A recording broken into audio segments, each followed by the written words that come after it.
Anyway, so I am with the Department of the Environment. I want to talk a little bit about our climate action goals for the city of San Francisco because my department kind of coordinates that. So our goals are we're going to be carbon neutral by 2050.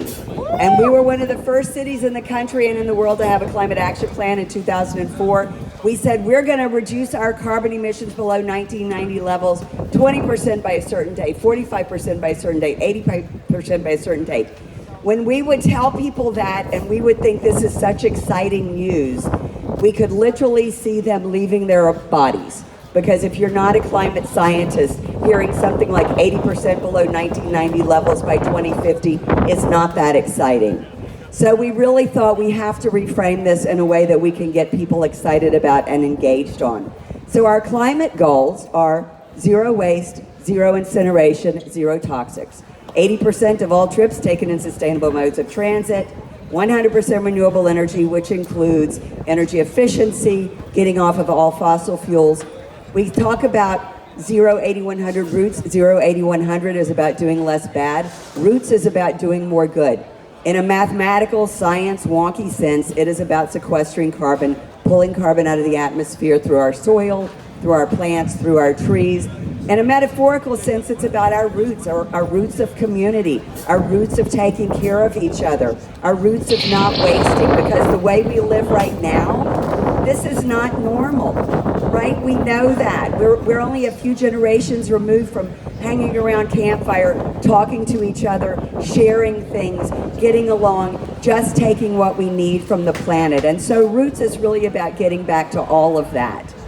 The other thing about Roots that we're doing that we're very excited about, and I like pushing out there and talking about because every day, it's just more and more grim.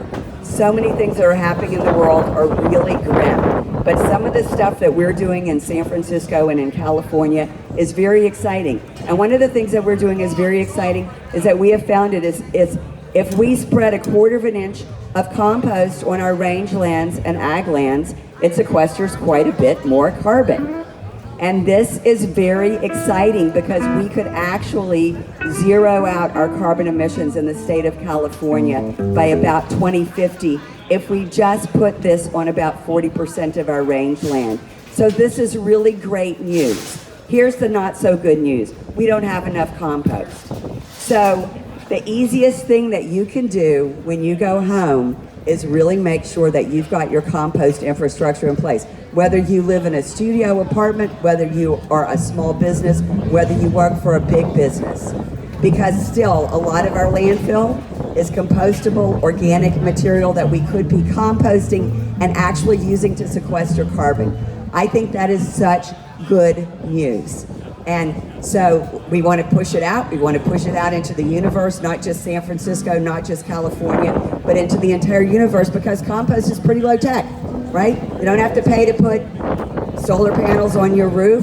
You don't have to do a lot of things except kind of get over your ick factor about, putting this smelly food in your compost bin. But we have all kinds of hints on our website about how you can get over the ick factor and how you can get over the, oh, it's so smelly.